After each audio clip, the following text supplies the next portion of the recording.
Allons-y maintenant avec le dernier outil à mettre dans notre coffre à outils, c'est-à-dire la formule de Héron. Donc, vous avez vu que ça s'applique dans des triangles qui ne sont pas rectangles. Donc, on peut utiliser la formule de Héron.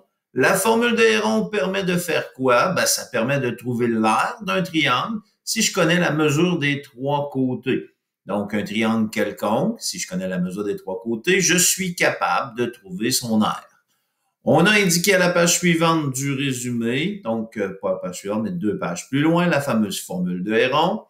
Donc, encore une fois, on identifie les trois côtés du triangle par des petites lettres.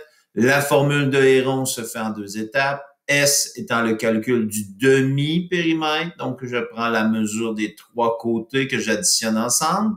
J'ai placé ici une parenthèse pour se rappeler que on doit calculer la somme des trois côtés en premier avant de diviser par 2 pour avoir mon demi-périmètre.